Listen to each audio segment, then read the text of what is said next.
जय राधा माधव जय कुंज बिहारी जय राधा माधव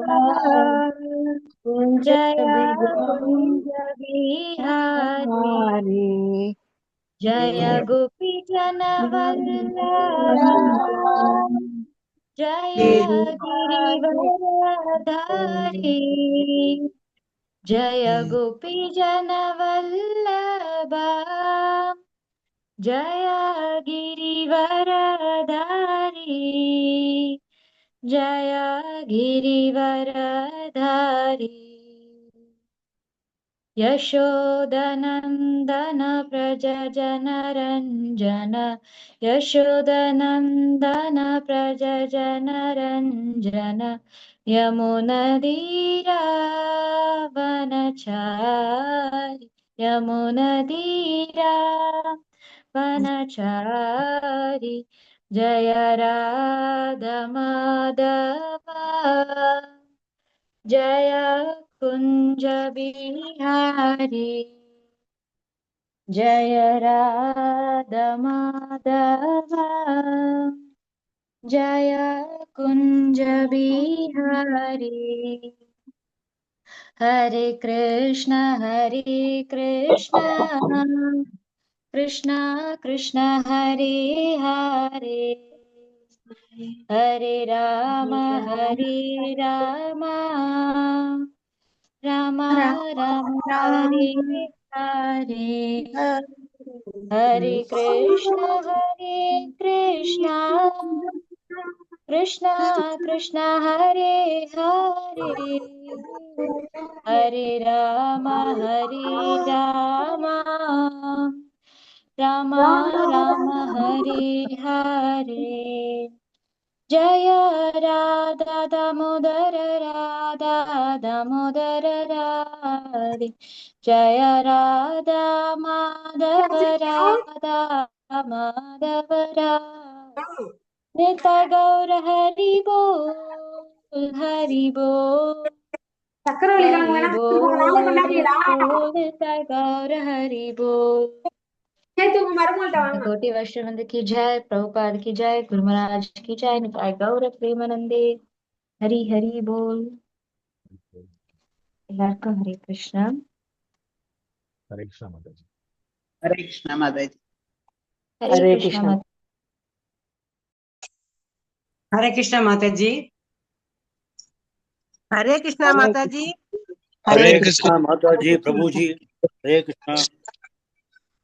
हरे कृष्णा जी बोल हरे कृष्णा प्रभु जी हरे कृष्णा माता जी हरे कृष्णा माता जी। हरे कृष्णा माता जी सो எல்லாருக்கும் ஸ்லோகம் ஓகே தெரியுதா தெரியுது மாதா ஜி.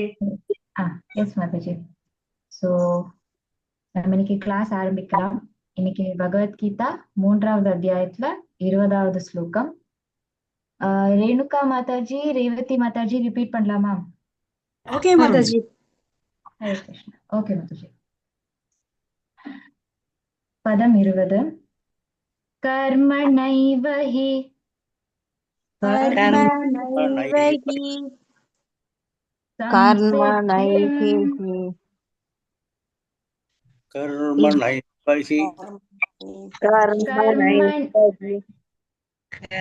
கிருஷ்ணா மீதி இருக்கிறவங்க கொஞ்சம் மியூட் பண்ணிக்கிறோங்க कर्मणैव हि संसिद्धिम् कर्मणैव हि संसिद्धिम् कर्मणैव हि संसिद्धिम् कर्मणैव हि संसिद्धिम् आस्थिता जनकादयः आस्थिता जनकादयः लोकसंग्रहम् एवापि लोकसंग्रहमेवापि लोकसङ्ग्रहम् एवापि लोकसङ्ग्रहमेवापि लोकसङ्ग्रहम् एवापि सम्पश्यन् सम्पश्यन् कर्तुमर्हसि कर्तुम् अर्हसि सम्पश्यन् कर्तुमर्हसि सम्पश्यन् कर्तुम् अर्हसि कर्मणैव हि संसिद्धिम् कर्मणैव हि संसिद्धिम् आस्थिता जनकादयः आस्थिता जनकादयः लोकसङ्ग्रहमेवापि लोकसङ्ग्रहम् एवापि सम्पश्यन् कर्तुमर्हसि सम्पश्यन् कर्तुम् अर्हसि हरे कृष्णा बोल हरे कृष्णா வாசிக்கலாம் மிஸ் வெற்றி சொல்லி மாதாஜி ட்ரை பண்றீங்களா? பண்ற மாதாஜி.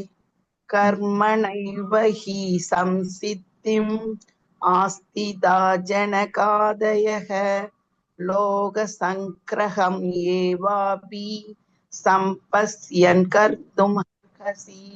ஹரே கிருஷ்ணா மாதாஜி. தேங்க்யூ மாதாஜி. அப்படியே கிளாஸ் ஸ்டார்ட் பண்ணு. हरे ஓம் कृष्णा சாந்தஸ்ய ஞானாஞ்சனशलाकया चक्षुरुन्मीलितं येन तस्मै श्रीगुरवे नमः. नमो ओं विष्णुपादाय कृष्णप्रेष्ठाय भूतले श्रीमते भक्तिवेदान्त स्वामिनिति नामिने नमस्ते सारस्वती देवे गौरवाणी प्रचारिणे निर्विशेषवादी पाश्चात्य देशतारिणे जय श्री कृष्ण चैतन्य प्रभु नित्यानंद श्री अद्वैत गदाधर श्रीवासादि गौरव हरे कृष्ण कृष्ण कृष्ण कृष्ण हरे हरे हरे हरे हरे राम राम राम हरे हरे हरे कृष्ण हरे कृष्णा माताजी. हरे कृष्ण माताजी 3.20 மொழிபெயர்ப்பு யாராவது வாசிக்கிறீங்களா? வாசிக்கட்டுமா மாதாஜி? எஸ் மாதாஜி. ஜனகரை போன்ற மன்னர்களும் நியமிக்கப்பட்ட கடமைகளை செய்ததன் மூலமாகவே பக்குவமடைந்தனர். எனவே பொதுமக்களுக்கு அறிவூட்டுவதற்காவது நீ உன்னுடைய கடமையை செய்தாக வேண்டும். ஹரே கிருஷ்ணா மாதாஜி. ஹரே கிருஷ்ணா. தேங்க்ஸ் மாதாஜி. போன ஸ்லோகத்துல நம்ம என்ன பார்த்தோம் அப்படின்னா, நம்மளுடைய செயல்களை பலன்கள்ல பற்றில்லாம நம்ம செய்யணும், கடமைக்காக செய்யணும் அப்படின்னு பார்த்தோம். நம்மளுடைய அந்த கடமைய சரிவர செய்யறதன் மூலமா நம்ம பக்குவ நிலைய அடையலாம் அப்படின்னுட்டும், அப்படி யாராவது பக்குவ நிலைய அடைஞ்சிருக்காங்களா அப்படின்னா அதற்கு எக்ஸாம்பிள பகவான் இந்த ஸ்லோகம்ல சொல்லப்பட்டிருக்காரு. கர்மனைவ ஹி சம்சித்தி, தம்முடைய செயல்களாலேயே பக்குவ நிலைய அடைந்தார். யாரு அடைஞ்சார் அப்படின்னா ஆஸ்திதா ஜனகாதயக, ஜனக மகாராஜாவை போன்ற மன்னர்கள் தம்முடைய கடமைய சரிவர செய்ததாலேயே அவங்க பக்குவ நிலைக்கு சங்கிரகம் ஏவாபி சம்பஷ்யன் கருதும் அர்ஹசி. அப்படின்னா இது ஒரு எடுத்துக்காட்டு, பொதுமக்களுக்கு ஒரு எடுத்துக்காட்டுக்காகவாவது இவங்க செய்யணும் அப்படின்னுட்டு இங்க ஜனக மகாராஜாவை பத்தி சொல்லியிருக்காங்க. இங்க ஜனக மகாராஜாவை போன்ற மன்னர்கள் அப்படின்னு சொல்லப்பட்டிருக்காங்க. அப்படின்னா அவரை மாதிரி இன்னும் நிறைய பேர் இருக்காங்க அப்படின்றது நமக்கு தெரிய வருது. ஃபார் எக்ஸாம்பிள் யுதிஷ்ட மகாராஜா, பிருத்து மகாராஜாவோட ஸ்டோரிஸ் கூட ஒரு 2 நாள் அனுகுல மாதாஜி, விவிதா மாதாஜி எல்லாருமே கிளாஸ் எடுத்தாங்க. சோ இந்த மாதிரி நிறைய பேர் இருக்காங்க. இப்போ பௌதிகமா ஒரு விஷயத்த எடுத்துக்கிறோம் அப்படின்னா, ஏதாவது ஒரு துறையில நம்ம எடுத்துக்கிறோம் அப்படின்னா அதுக்கு ஒரு ரோல் மாடலா நம்ம வச்சுப்போம். இப்போ ஃபார் எக்ஸாம்பிள் ஸ்போர்ட்ஸ்ல கிரிக்கெட்லயே எடுத்துட்டோம் அப்படின்னா டெண்டுல்கர், தோனி இவங்களெல்லாம் ரோல் மாடலா வச்சுப்போம். அதே மாதிரி ஒரு பிசினஸ்ல நல்லா ஒரு பிசினஸ் பண்ணக்கூடியவங்களா இருந்தா என்ன பண்ணுவாங்க அப்படின்னா பிசினஸ்ல சக்சஸ் ஆனவங்களை ஒரு ரோல் மாடலா வச்சுப்பாங்க. அதே இப்போ எஜுகேஷன், ஃபார் எக்ஸாம்பிள் ஒரு ஐபிஎஸ் ஐஏஎஸ் இருக்காங்க அப்படின்னா ஆகணும் அப்படின்னு நினைச்சாங்கன்னா அந்த துறையில புகழ் பெற்றவங்களை, வெற்றி பெற்ற சக்சஸ் ஆனவங்களை ஒரு ரோல் மாடலா வச்சுப்பாங்க. அந்த மாதிரிதான் இங்க கடமைகளை சரிவர செஞ்சதாலேயே அவங்க வந்து பக்குவ நிலையை அடைஞ்சவங்களை வந்து பகவான் வந்து இங்க சொல்றாரு. 17th ஸ்லோகால ஆத்மரதி அப்படின்ற ஒரு வேர்டு சொல்லப்பட்டிருக்கு.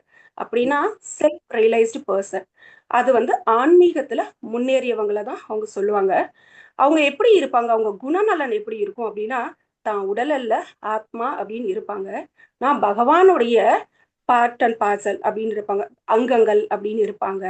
பகவானுடைய சேவகன் அப்படின்னு இருப்பாங்க. அப்புறம் என்னுடைய சொந்த ஊர் கோலோகம் அப்படின்ற மாதிரி இருப்பாங்க. அவங்க வந்து பௌதீகத்துல அவங்களுக்கு எந்த பற்றுமே இருக்காது. பகவான் கிட்ட மட்டும்தான் அவங்களோட அடைக்கலம் இருக்கும். வேற எதையும் அவங்க டிபெண்ட் பண்ணி இருக்க மாட்டாங்க. அதே மாதிரி எல்லா உயிரினங்களையும் வந்து சரிசமமா பார்ப்பாங்க.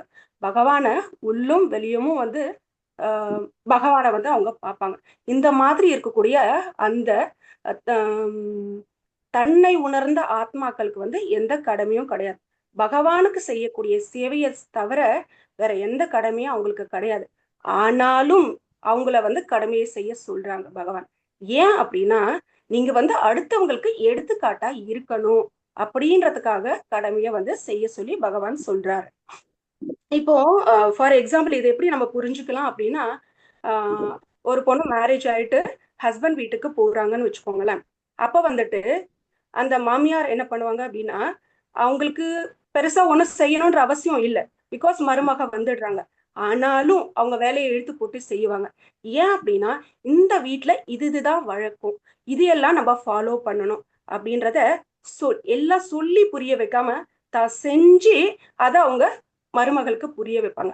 So like that. அந்த மாதிரி இந்த தன்னை உணர்ந்த ஆத்மாக்கள் என்ன பண்றாங்க அப்படின்னா, மற்றவங்களுக்கு எடுத்துக்காட்டுக்காக வந்து இவங்க வந்து செயல்களை வந்து செய்யறாங்க. இங்க பகவான் வந்து இங்க வந்து தன்னுடைய மாமனாரையே சொல்றாரு, எக்ஸாம்பிளா சொல்றாரு. அவர் வந்து யாரு அப்படின்னா, மாமனார் சீதா தேவியோட ஹஸ்பண்ட். அதுக்கப்புறம் பரீட்சித்துக்கு வந்து பாகவதத்தை சொல்லி கொடுத்த சில இது சுகதேவ் கோஸ்வாமியோட குரு. நேத்திக்கு நம்ம சுகதேவரோட ஸ்டோரியை நம்ம பார்த்தோம் இல்லையா, அதுல அவரோட குரு. அதே மாதிரி ஜனக மகாராஜா வந்து ஒரு குடும்ப கிரகஸ்தராவே இருக்காரு, இருந்துகிட்டு நல்ல ஒரு அரசாட்சியும் செய்யறாரு. அவருக்கு மனைவி குழந்தைகள் எல்லாமே இருக்கு. ஆனாலும் அதுல வந்து எந்த பற்றும் இல்லாம செய்யறாரு. ஆனா ஏன் செய்யறாரு அப்படின்னா, மத்தவங்க எல்லாம் இத ஃபாலோ பண்ணணும் அப்படின்றதுக்காக வந்து அவர் வந்து செய்யறாரு. ஆனா இப்போ நம்ம வந்து அந்த மாதிரி பண்ண முடியாது. ஏன் அப்படின்னா, நமக்கு என்ன விதிக்கப்பட்டிருக்கோ அந்த கடமையை நம்ம வந்து செய்யணும். இப்போ ஒரு மனைவி அப்படியா இருக்கோம்னா, கணவருக்கு என்ன கடமையோ அதை நம்ம செய்யணும். ஒரு அம்மாவா இருக்கோம் அப்படின்னா, ஒரு குழந்தைக்கு என்னவோ அதை வந்து நம்ம செய்யணும். இப்போ இன்கேஸ் இந்த மாதிரி செய்யல அப்படின்னா, பாகவதம்ல 5th cantoல சொல்லப்பட்டிருக்கு, இதனால பாவங்கள் வந்து சேரும் அப்படின்னு சொல்லிட்டு.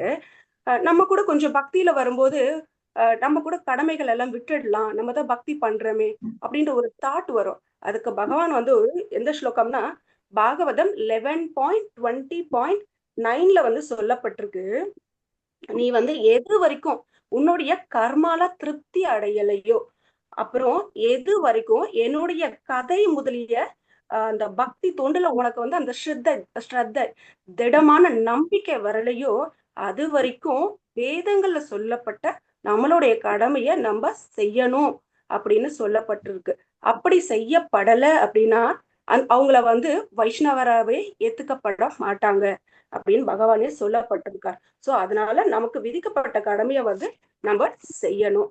சில பிரபுபாதர் கூட பொருளுரையில சொல்லியிருக்காரு, அர்ஜுனனுக்கும் பகவானுக்கும் இங்க வந்து போர் பண்ணணும் அப்படின்ற அவசியமே கிடையாது.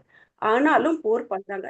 ஏன் அப்படின்னா, ஒரு நல்ல பேச்சுவார்த்தை தோல்வி அடையுது அப்படின்னா அந்த நேரத்துல வந்து நம்ம போர் பண்ணணும் அப்படின்றத மக்களுக்கு வந்து கற்பிக்கிறதுக்காக அவங்க போர் பண்ணுறாங்க அப்படின்னு சில பிரபுபாதர் வந்து பொருளுரையில சொல்லப்பட்டிருக்காங்க.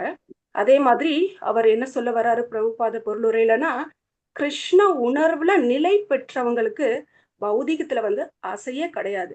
ஆனாலும் அவங்க அந்த பொதுமக்களுக்கு அவங்களுக்கு சொல்லி கொடுக்கணும், எப்படி வாழணும், எப்படி செயல்படணும் அப்படின்றதுக்காக அவங்க வந்து அதை அறிவுறுத்தும் நோக்கத்தோட வந்து அவங்க வந்து செயல்படுறாங்க அப்படின்னு சொல்லப்பட்டிருக்காரு. நம்ம இன்னைக்கு வந்துட்டு வரும் அப்படின்னா ஆக்சுவலா பக்தி வினோத தாக்கூரா.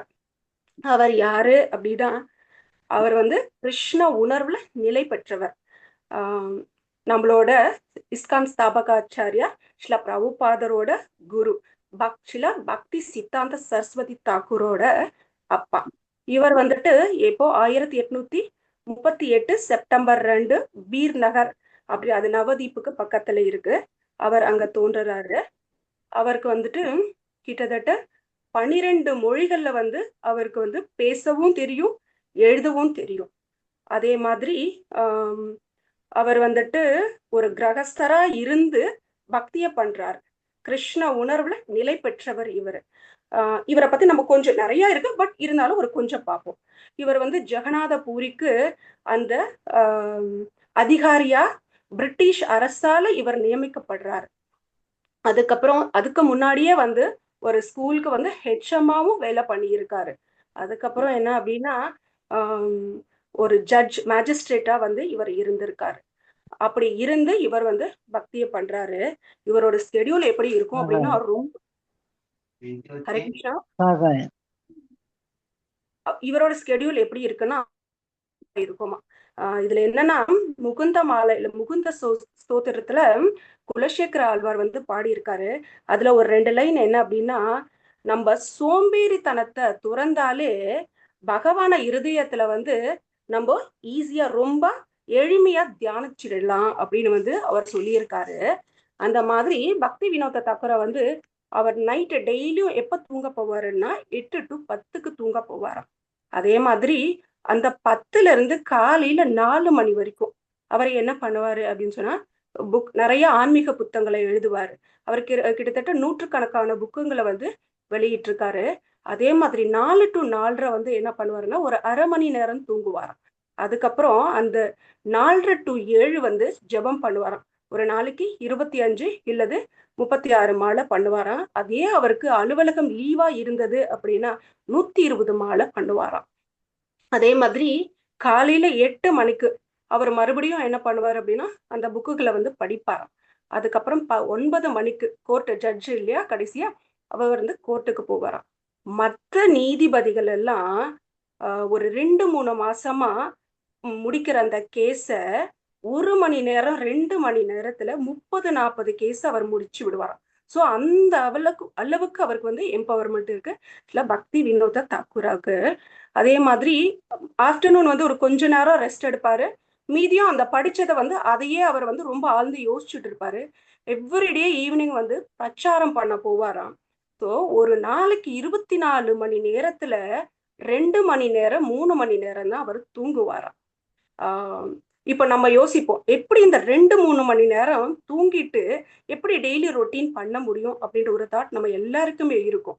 அப்போ பாகவதம்ல 11th கேண்டோல பகவான் வந்து உத்தவருக்கு சொல்றாரு, என்னுடைய தூய பக்தர்கள், அதாவது எப்பவுமே என்னோட ஸ்மரன்ல இருக்கவங்க, அதாவது அனன்ய பக்தியில இருக்கக்கூடியவங்க தூங்க போகும்போது நான் வந்து அவங்கள ஆலிங்கனம் பண்ணிக்கிறேன், கட்டி அரவணைச்சிக்கிறேன் அவங்க தூங்க போகும்போது அப்படின்னு பகவான் வந்து உத்தவருக்கு வந்து சொல்லியிருக்காரு.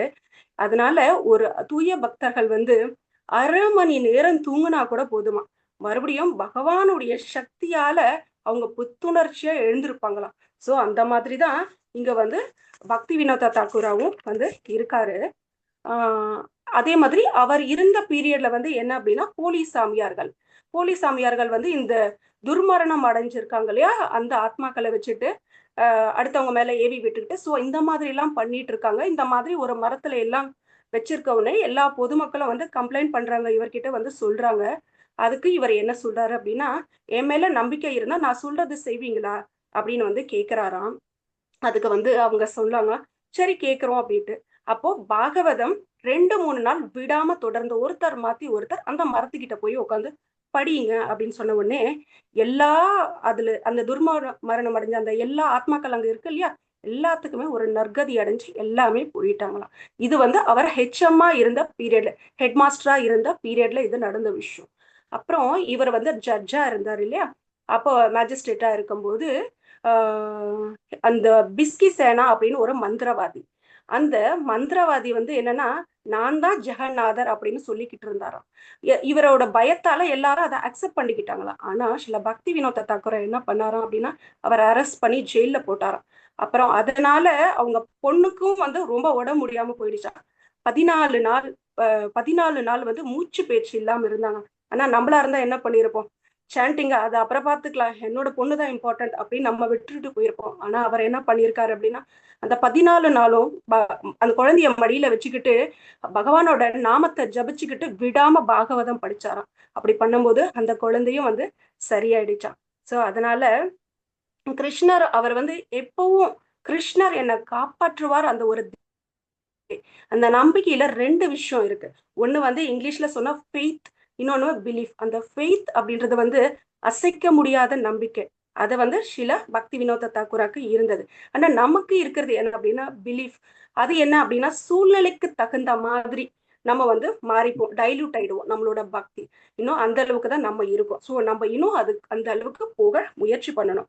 ஸோ அந்த மாதிரி பகவான் மீது அந்த அசைக்க முடியாத நம்பிக்கை இருந்ததாலதான் அந்த மாதிரி பீரியட்ல இவங்களால பிரச்சாரம் பண்ண முடிஞ்சது. ஆனா இவர் வந்து ரொம்ப சிங்கம் மாதிரி, ஏன்னா அந்த பிளாக் மேஜிக் பண்றவங்க கிட்ட எல்லாம் வந்து எப்படி பண்ணாரு, அவ்வளவு தைரியமா போல்டா பண்ணாரு.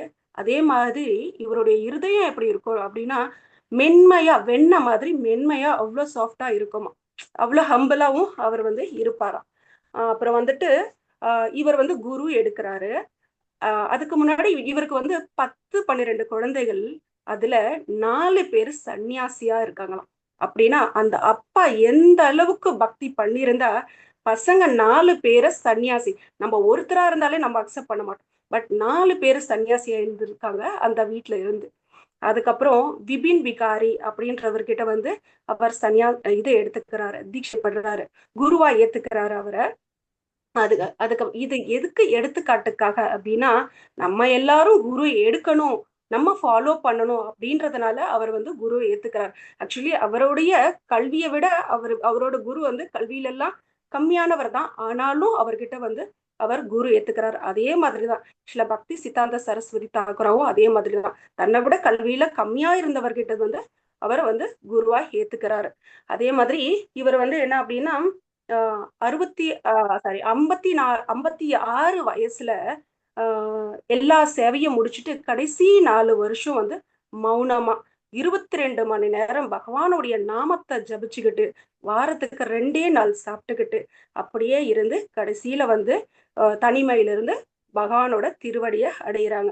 அது எந்த வருஷம் அப்படின்னா 1914 கல்கட்டாவில். இன்றையோட ஸ்லோகமும் இனியோட ஸ்டோரியும் நமக்கு அதுல இருந்து நம்ம என்ன தெரிஞ்சுக்கிறோம் அப்படின்னா, நம்மளால அவங்க அளவுக்கு பண்ண முடியாது. ஆனா நம்மளோட குரு கொடுக்குற இன்ஸ்ட்ரக்ஷன் பிளஸ் நம்மளோட 16 மாலை ஜபிக்கிறது, அப்புறம் பிரசாதம் சாப்பிட்றது, பகவத்கீதை பாகவதம் படிக்கிறது, பக்தர்களோட சங்கத்துல இருக்கிறது, இப்படி இருந்துகிட்டு நம்மளுடைய டியூட்டியை பண்ணா நம்மளும் பக்குவம் அடையலாம். அதே மாதிரி நம்ம பகவானை அடையலாம். நம்மளும் அட்லீஸ்ட் நம்ம ஊருக்கே ஒரு ரோல் மாடல் கூட, நம்ம வீட்டுக்கும் நம்மளோட உறவுக்காரங்க நம்மளை சுத்தி இருக்கவங்களுக்கு நம்ம ஒரு ரோல் மாடலா இருக்கலாம். ஹரே கிருஷ்ணா. ஹரே கிருஷ்ணா. ரொம்ப அருமையா இருந்தது மாதாஜி. ஹரே கிருஷ்ணா. என்னையோட கிளாஸ்ல ஏதாவது டவுட்ஸ் இருந்தா கேளுங்க.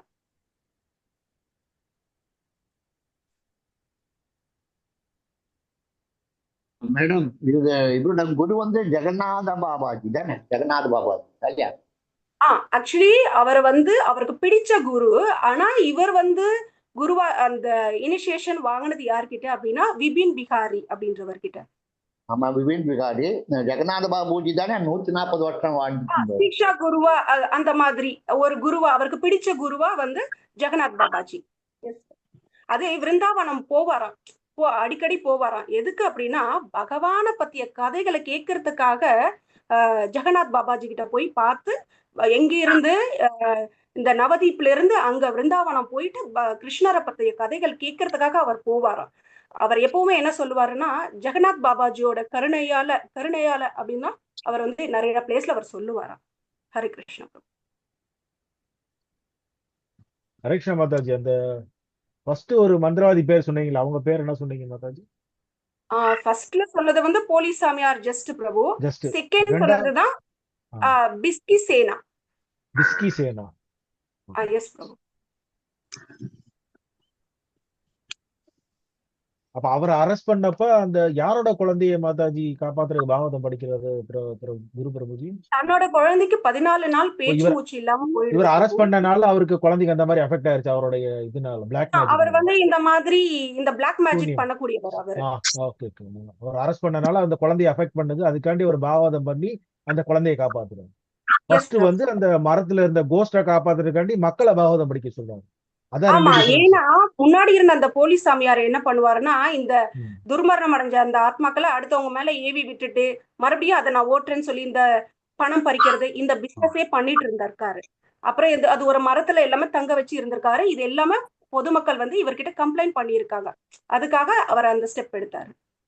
அது வந்து ஹெட் மாஸ்டரா இருந்தப்ப பண்ணது, இது வந்து எஸ் ஜட்ஜா பிரபு. இருந்தப்ப பண்ணது. அதான் ரெண்டு எஸ் டிஃபரன்ஸ் ஆகுது. Okay, S Prabhu. Thank you Mataji. Thanks.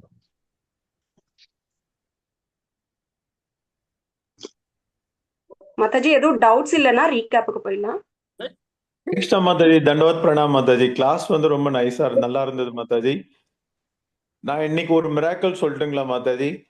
S நான் பிரபு. எஸ் கோயம்புத்தூர்ல இருந்து சென்னைக்கு வந்துட்டு இருந்தேன் மாதாஜி. அதுல வந்து எனக்கு வந்து ரிசர்வேஷன்ல வந்து டிக்கெட் வந்து கன்ஃபர்மேஷன் கிடைச்சது. பட் வந்து லோயர் பர்த் கிடைக்கல. நான் வந்து ஜெகநாதர் ப்ரேயர் பண்ணிட்டு உட்கார்ந்துட்டு இருந்தேன். அப்போ வந்து டிடிஆர் வந்து சொல்றாரு, உங்களுக்கு வந்து லோயர் பர்த் கொடுக்குறேன், அந்த பர்டிகுலர் பர்சன் வரல, நீங்க லோயர் பர்த் எடுத்துக்கோங்க அப்படின்னுட்டு. இதுதான் ஒரு மிராக்கல் மாதாஜி. சூப்பர் பிரபு, சூப்பர் ஹரிபோல். ஹரே கிருஷ்ணா. பிரபு, இன்னும் ஒரு அடிஷ்னலா ஒரே ஒரு பாயிண்ட் சொல்லிடுறேன். என்னன்னா, இவர் வந்துட்டு ஜட்ஜா இருக்காரு. ஒவ்வொரு வீடு வீடா போயிட்டு அங்க வந்து பலிபீடம்ன்ற ஒரு இடத்துல வந்து டெம்பிள் கட்டாரு நவதீப்ல. அப்ப வந்து எல்லார்கிட்டயும் ஒரு ரூபாய் கலெக்ட் பண்றாரு. ஜட்ஜா இருக்கவர் போயிட்டு பணம் கலெக்ட் பண்ணி டெம்பிள் கட்டுறதுக்காக வந்து கலெக்ட் பண்றாரு.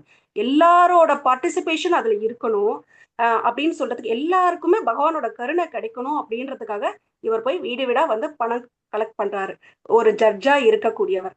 சோ அந்த பாயிண்ட் சொல்லணும், ஷேர் பண்ணணும்னு நினைச்சேன். ஹரே கிருஷ்ணா. எந்த கோயில் மாதாஜி? பலிபீடம் சொல்லி பிரபு, நவதீப்ல. ஓகே. அதான் மாதாஜி, ஹரிகீர்த்தன் பிரபு சொல்லுவாரு அடிக்கடி, டிட்டர்மினேஷன் இருக்கணும் அப்படின்னு சொல்லுவாரு Mataji. Yes Prabhu, yes Prabhu. Thank you Mataji. Thank you Prabhu. Hare Krishna. Hare Krishna Mataji. பிரணாம்ஸ். Excellent class. அவங்க கோர்ட்ல இருந்து அவங்க வீட்டுக்கு வர்றதுக்கு கூட ஸ்பெஷலாவே ரோடு போட்டு கொடுத்திருந்தாங்க மாதாஜி அவருக்கு. அந்த அளவுக்கு டெடிகேட்டட். பிரிட்டிஷ் கவர்மெண்ட் அவங்களுக்கு போட்டு கொடுத்திருந்தாங்க. ஸ்பெஷல் ரோடே வந்து கனெக்ட் பண்ணிருந்தாங்க கோர்ட் டு அவங்க வீடு வரையணும். Hare Krishna. Excellent class Mataji. Train service கூட இருக்கு மாதாஜி அதுக்கு. பிரபு, ட்ரெயின் சர்வீஸ் கூட இருக்கு. ட்ரெயின் சர்வீஸே கண்டினியூவா இருக்கு. எஸ் பிரபு. ஹரே கிருஷ்ணா மாதாஜி. ரொம்ப நல்லா இருந்தது மாதாஜி கிளாஸ். ஹரே கிருஷ்ணா மாதாஜி. ஹரே கிருஷ்ணா. ஹரே கிருஷ்ணா மோகனா மாதாஜி. ரொம்ப நல்லா இருந்தது. ஸோ பக்திவேதாந்த தாக்கூரோட ஸ்டோரி பிளஸ் அவருக்கு தான் இப்போ வந்து டெம்பிள் கட்டிட்டு இருக்காங்க, கரெக்டா இல்லையா? இப்போ நம்ம இவங்கெல்லாம் சேர்ந்து அந்த வீர் நகர்ல வந்து ஒரு இந்த டெம்பிள் ப்ராஜெக்ட் ஒன்று போயிட்டு இருக்குல்ல மாதாஜி, பக்திவினோத தாக்கூர் ஆகாஷா தான் கட்டிருக்கா. ரொம்ப தேங்க்யூ மாதாஜி. எந்த ஊர்ல மாதாஜி? எந்த ஊர்ல கன்ஸ்ட்ரக்ஷன் நடக்குது? கல்கட்டா பக்கத்துல வீர் நகர் அப்படின்னு சொல்லி ஒரு இடத்துல வந்து பக்திவினோத தாக்கூர் வந்து ஒரு 100 crore ப்ராஜெக்ட்ல வந்து பண்ணிட்டு இருக்காங்க. பிரபு எல்லாம் அதுக்காக தான் ஓடிட்டு இருக்காங்க. இப்ப லாஸ்ட் டைம் சென்னை வந்ததெல்லாம் ப்ராஜெக்ட்டுக்காக தான் அவங்க போயிட்டு இருக்காங்க. Okay Mataji. Thank you thank you. Hare Krishna. Hare Krishna. Okay, நன்றி. ஓகே மாதாஜி, ரீகேப்புக்கு போயிடுறீங்களா? ஹரே கிருஷ்ணா மாதாஜி. கிளாஸ் ரொம்ப நல்லா இருந்துச்சு. எல்லா பாயிண்ட்ஸும் ரொம்ப நல்லா புரிஞ்சது மாதாஜி. ஹரே கிருஷ்ணா. ஹரே கிருஷ்ணா மாதாஜி. கொஷின்ஸ் எதுவும் ரீகேப் போயிடலாமா? இன்னைக்கு வந்து அமர்நாத் பிரபு. ஹரே கிருஷ்ணா பிரபு. ஹரே கிருஷ்ணா மாதாஜி. ஹரே கிருஷ்ணா பிரபுஜி அண்ட் மாதாஜி. ஸோ இது இன்ட்ரெஸ்டிங்காக இருந்தது. ஆக்சுவலி பக்திவினோத தாக்கூரோட டீட்டெயில்டாக விளக்கம் கொடுத்தாங்க மாதாஜி. அது கடைசியாக வருது. ஆனால் அவங்க வந்து ஒரு ஐடியல் பக்தி செய்கிறவர், டிவோட்டி. ஸோ அதை பற்றி கடைசி சொல்கிறேன். இப்போ ஆரம்பத்தில் இந்த ஸ்லோகத்தில் என்ன சொல்கிறாங்கன்னா, பகவான் வந்து விதிக்கப்பட்ட கடமைகளை வந்து கண்டிப்பாக செய்யணும் அப்படிங்கிறது சொல்கிறார். ஈவன் தான் தண்டுணர்வு பெற்ற ஆத்மாவாக இருந்தாலும் விதிக்கப்பட்ட கடமைகளை செய்ய வேண்டும் அப்படிங்கிறது வந்து இன்சிஸ்ட் பண்ணுறாரு பகவான். ஸோ இதுக்கு முன்னாடி இருக்கிற ஸ்லோகத்தில் வந்து செயல்களை செய்யும்போது பற்றில்லாமல் செய்யணும் அப்படிங்கிறது தான் முன்னாடி இருக்கிற ஸ்லோகத்தில் சொல்கிறாங்க. அந்த அப்படி பற்றில்லாமல் செய்கிறப்ப வந்து பகவான் அடையலாம் அப்படின்னு சொல்கிறாரு. பட் பட் இங்கே பௌதிக வாழ்க்கையில் வர்றப்ப ஈவன் ஜனக மகாராஜா அவர் வந்து ரொம்ப தன்னுணர்வு பெற்ற ஆத்மா, செல்ஃப் ரியலைஸ்டு சோல். ஸோ அப்படி சொல்கிறப்ப அவங்க செல்ஃப் ரியலைஸ்டு சோல் எப்படி இருப்பாங்க, அவங்களோட கேரக்டர்ஸ் எப்படி இருக்குங்கிறத பற்றி மாதாஜி சொன்னாங்க. அவங்க வந்து எப்போவுமே பகவானை பற்றி தான் நினைப்பாங்க. அவங்க எல்லா உயிரினங்களையும் சமமாக பார்ப்பாங்க. அவங்களோட உலகம் வந்து அவங்களோட வீடு வந்து கோலோகம் மட்டுமா தான் இருக்கும். அதை பற்றி தான் நடிச்சுக்கிட்டே இருப்பாங்க. ஸோ இந்த மாதிரி நிறைய கேரக்டர்ஸ் இருந்தது. நான் நோட் பண்ணது கரெக்டாக எனக்கு நான் நோட் பண்ணது 3 பாயிண்ட்ஸ் அதை சொல்கிறேன். ஸோ அவங்க வந்து ஆத்மா ரதீர், அவங்க வந்து செல்ஃப் ரியலைஸ்டு சோல்ஸ். ஸோ அந்த ஜனக மகாராஜா வந்து ஏன் அப்படி செய்கிறாருன்னா, பொதுமக்களுக்கு வந்து அதாவது அவர் பெரிய ராஜா இல்லையா, அவர் தன்னுணர்வு பெற்ற ஆத்மான்னு சொல்லிட்டு அவர் கடமை செய்யாமல் இருந்ததில்லை. ஏன்னா அவர் செய்கிறார், ஏன்னா பொதுமக்களுக்கு வந்து அவர் வந்து இன்னொருக்கு எடுத்துக்காட்டாக இருக்கணுங்கிறதுக்காக. ஸோ அவரே செய்யலைன்னா அப்புறம் பொதுமக்கள் வந்து எல்லாருமே வந்து வேறு மாதிரி பாதையில் போகிறதுக்கு வாய்ப்புகள் அதிகமாக இருக்குது. ஸோ அதனால் அவர் வந்து அந்த எடுத்துக்காட்டாக இருக்கணுங்கிறதுக்காக செய்கிறாரு. இன்னொரு வந்து கிருஷ்ணர் அண்ட் அர்ஜுனர் வந்து போரில் வந்து அவங்களுக்கு வந்து போர் செய்ய வேண்டுங்கிற அவசியம் கிடையாது. ஆனால் பேச்சுவார்த்தைகள், நல்ல பேச்சுவார்த்தைகள் வந்து முன்னேற்றம் அடையாமல் அவங்க எதிர்த்தரப்புவாதிகள் கௌரவர்கள் வந்து போர் விரும்பி விரும்பி அவங்களோட உறுதியாக இருந்ததுனால அவங்க வந்து போர் செய்யறதுக்கு நிர்பந்தப்படுத்தப்படுறாங்க. ஸோ இது வந்து இதுவும் ஒரு எடுத்துக்காட்டு தான். ஏன்னா நல்ல பேச்சுவார்த்தை தோல்வி அடையும் போது போர் வந்து கட்டாயமாகிறது. ஸோ அதுக்காக வந்து அதுவும் வந்து ஒரு டெமான்ஸ்ட்ரேஷன் தான் அதை கிருஷ்ணர் அர்ஜுனன் பண்ணுறது. ஸோ இதே மாதிரி தான் கிருஷ்ண உணர்வில் இருக்கிறவங்க வந்து அவங்க வந்து உலக வாழ்க்கையில் எந்த பட்டுதல் இல்லைன்னா கூட ஆனால் உலக வாழ்க்கை 2 கடமைகளை செஞ்சுக்கிட்டே இருப்பாங்க. ஏன்னா அவங்கள பார்த்து வந்து மக்கள் வந்து மக்களை அறிவுறுறதுக்காகவும் அவங்க வந்து மக்கள் வந்து எவ்வாறு வாழணும், எவ்வாறு செயல் செய்யணும் தன்னுடைய வாழ்க்கையில், பௌதிக வாழ்க்கையில் அதை பற்றி ஒரு டெமான்ஸ்ட்ரேஷன் கொடுக்கறதுக்காக கிருஷ்ண உணர்வு உள்ளவங்க இதையே ஃபாலோ பண்ணுவாங்க அப்படின்னு சொன்னாங்க. ஸோ அதுக்கப்புறம் வந்து இந்த அதே போல் பாகவதம் 11.20.9 வந்து ஒரு ஸ்லோகத்தில் வருது. அதாவது பௌதிகத்தில் கடமைகள் இருக்கும் சில பேருக்கு, பௌதிக கடமைகள் இருந்ததுனால பக்தியில் வர முடியாமல் இருக்கும், இருந்துன்னு ட்ரை பண்ணுவாங்க. ஸோ அந்த பௌதிக கடமைகள் வந்து எப்போ வந்து பக்தி வர்ற வரைக்கும் பௌதிக கடமைகள் வந்து வேதங்களில் கொடுத்துருக்கிறபடி செய்யணும் அப்படிங்கிறது வந்து பாகவதத்தின் 11.20.9 மென்ஷன் பண்ணியிருக்காங்க. அப்புறம் இன்னொரு எக்ஸாம்பிள் இந்த எடுத்துக்காட்டு வந்து மாமியார் மருமகள் சிம்பிள் எக்ஸாம்பிள் ஒன்று சொன்னாங்க. ஸோ வீட்டில் புது மருமகள் வர்றப்ப மாமியார் வந்து அவங்க வீட்டு வேலைகள் வந்து ஹவுஸ் ஹோல்ட் ஆக்டிவிட்டிஸ் அவங்க ஸ்டில் செஞ்சுக்கிட்டு இருப்பாங்க. ஏன்னா மருமகள் வந்தோன்னு அவங்கள அப்படியே ஃபுல்லாக டிரான்ஸ்பரண்ட் அங்கே ஒதுங்கி இருக்க மாட்டாங்க. ஏன்னா இவங்க செய்கிறத பார்த்து, மாமியார் செய்கிறத பார்த்து தான் மருமகள் வந்து கற்றுக்கிட்டு அவங்களும் கரெக்டாக ஃபாலோ பண்ணுவாங்க. ஸோ அது ஒரு ரியல் லைஃப் சிம்பிள் எக்ஸாம்பிள் இருந்தது. அப்புறம் பக்தி வினோத தாக்கரார் பற்றி அவங்க சொன்னாங்க, ஃபுல் எக்ஸாம்பிள் விளக்கமாக சொன்னாங்க. நிறைய இருக்குது, பட் இன்ட்ரோடக்ஷன் கொடுக்குறதுக்காக நான் சொல்கிறேன். ஸோ பக்தி அது வந்து பிரபுபாதரோட குரு வந்து சரஸ்வதி, பக்தி சித்தாந்த சரஸ்வதி தாக்கூர், அவரோட அப்பா தான், அவரோட குரு அண்ட் அப்பா வந்து பக்தி வினோத தாக்கூரா. ஸோ அவர் வந்து ஒரு கிரகஸ்தராக இருந்து பக்தி எப்படி செய்கிறாரு, அதாவது அவரோட பக்தி வந்து அசைக்க முடியாத நம்பிக்கை இருந்தது கடவுள் மேலே. ஸோ அதுதான் பேஸு. அவர் வந்து நிறைய அந்த பௌதிக வாழ்க்கையில் நிறைய கடமைகள் செஞ்சுட்டு இருந்தார். ஸ்கூல் ஹெச்எம்மாக இருந்தார். அப்புறம் ஜெகநாதபுரி கோயிலோட அதிகாரியாக பிரிட்டிஷால் நியமிக்கப்பட்டிருந்தாங்க. மேஜிஸ்ட்ரேட் ஜட்ஜாக கூட இருந்திருக்காரு. ஸோ அவர் பௌதிக கடமைகள் இவ்வளோ இருந்துமே அவர் வந்து பக்தி செஞ்சார். அது எப்படின்னா ஒரு நாளைக்கு வந்து 2 மணி நேரம் தான் தூங்குவாராம், 2-2.5 மணி நேரம். ஸோ அப்படி தூங்கி வந்து மீதி இருக்கிற நேரத்துலலாம் வந்து அவருடைய கடமைகளை செஞ்சுட்டு இருந்தார், பக்தியும் பௌதிக கடமைகளையும். அதில் வந்து அதுக்கு இன்னொரு பாயிண்ட் சொன்னாங்க, அனன்ய பக்தி. அதாவது இந்த மாதிரி பக்தி செய்கிறவங்க வந்து ஒரு நாளைக்கு 2 மணி நேரம் 3 மணி நேரம் தூங்குறவங்க வந்து கடவுள் வந்து பகவான் வந்து ஆலிங்கனம் செய்வார். அவர் தூங்குறப்போ அவருக்கு வந்து ஆலிங்கனம்னா என்ன கரெக்டாக எனக்கு டீட்டெயிலாக சொல்ல தெரியல. அவர் வந்து அரவணைச்சிக்கிறாருன்னு நினைக்கிறேன் பக்தி. ஆமாம். ஸோ அது வந்து அனன்ய பக்தி. ஸோ இதே போல் முகுந்த ஸ்தோபத்தில் ஒரு பாயிண்ட் பண்ணாங்க, சோம்பேறித்தனத்தை இழந்தாலே பக்தி உனக்கு வந்து தானாக வந்துவிடும் அப்படின்ற. அதாவது சோம்பேறியே இருக்கக்கூடாது, கண்டினியூஸாக ஏதாவது என்கேஜ் ஆகிட்டே இருக்கணும். கிருஷ்ணாவோட கான்சியஸ்னஸ் ஏதாவது ஒரு பகவான் சம்மந்தப்பட்ட வேலைகளை செஞ்சுக்கிட்டே இருந்தோம், பௌதிக கடமைகளை செஞ்சுக்கிட்டே அப்படிங்கிறப்ப அந்த முகுந்த ஸ்தோத்திரத்தோட ஒரு பாயிண்ட் ஒன்று வந்தது. அப்புறம் 2 எக்ஸாம்பிள் ஒன்று கொடுத்தாங்க. பாகவதம் வந்து படித்து வந்து இந்த போலீஸ் சாமியார்களோட வந்து அந்த ஆத்மாவுக்கு வந்து முக்தி, அதாவது அந்த பாகவதம் படிக்கிறப்ப அவங்க வந்து ரிலீஃப் ஆகிறாங்க அப்படின்ட்டு. அதே போல் பிஸ்கிசனாங்கிறவர் வந்து நான் தான் கடவுள் அப்படின்னு சொல்லிட்டு இருந்தார். ஸோ அப்படி சொல்கிறப்ப அவங்களோட மகளுக்கு வந்து ஃபீவர் வந்தது. அந்த ஃபீவர் வந்து அவர் வந்து எந்த விதமான மெடிசனுமே எடுக்காமல் வெறும் பாகவதம் மட்டும் சொல்லிட்டு இருந்தாலும் 14 நாள் தன்னோட மடியில் வச்சுக்கிட்டு. ஸோ அந்த அளவுக்கு அசைக்க முடியாத நம்பிக்கை இருந்ததுனால அது வந்து பாசிபிள் ஆச்சு அப்படின்னு சொல்லிட்டாங்க. அப்புறம் அவரோட லைஃப் வந்து 56 வரைக்கும் வந்து அவர் எல்லாம் கடமைகள்லாம் முடிச்சுட்டு 56 to 60 இயர்ஸ் வந்து 4 வருஷம் வந்து மௌனமாக இருந்து பகவானை பற்றி நினச்சிக்கிட்டே வந்து அவரோட வந்து பகவான் திருப்படி செஞ்சார் அப்படின்னு சொன்னாங்க. அவங்களோட இறந்த வருஷம் வந்து 1914. ஸோ அவ்வளோதான் மாதாஜி. Hare Krishna. I think thank you எனக்கு கவர் நினைக்கிறேன் மேக்ஸிமம். எல்லாமே சொல்லிட்டு எல்லா பாயிண்ட்ஸும் கவர் பண்ணிட்டீங்க Prabhu. Mini Nice, class Hare nice Krishna recap, Prabhu. Thank you. Thank you Hare Krishna. Thank you Prabhuji. Thank you. Thank you Prabhu. மாதாஜி ஒரே நைஸ் ஒரு பீஸ். Yeah. இந்த செஷன் ரொம்ப ரொம்ப இன்ஃபர்மேட்டிவாக இருந்தது. அமர்நாத் பிரபுஜி சொன்ன மாதிரி நிறைய கேரக்டர்ஸ் இருந்ததால் நாங்களே இன்னும் 2-3 தடவை இது ப்ளே பண்ணி பார்த்தா தான் கொஞ்சம் ரிஜிஸ்டர் ஆகும்னு நினைக்கிறேன். ஸோ ரொம்ப அவர் சொன்ன மாதிரி இந்த ஆலிங்னம், அனன்ய பக்தி, அந்த கேரக்டர்ஸ் வந்து பிரபுபாதரோட அப்பா, அதுக்கப்புறம் தாத்தா. ஸோ இது எது அப்படிங்கிறது நாங்கள் இன்னும் கிரகிக்கிறதுக்கு கொஞ்சம் டைம் ஆகும். ரொம்ப இன்ஃபர்மேட்டிவாக இருந்தது.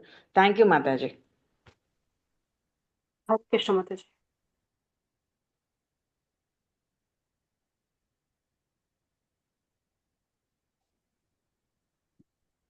மாதாஜி ஹரே வன்ஷா கிருஷ்ணா. எஸ் மாதாஜி. விவிதா மாதாஜி ஏதாவது அனௌன்ஸ்மெண்ட்ஸ் இருக்கா? விவிதா மாதாஜி. ஓகே மாதாஜி, இந்த வாஞ்சகத்தை சொல்லுங்க. वंशाकल्पतरुभ्यश्च कृपा सिन्धुभ्येव च पतितानां पावनेभ्यो वैष्णवेभ्यो नमो नमः। अनंत कोटि वैष्णववृंद की जय, श्री प्रभुपाद की जय, श्री गुरु महाराज की जय। पिताय गौर प्रेमानंद हरि हरि बोल।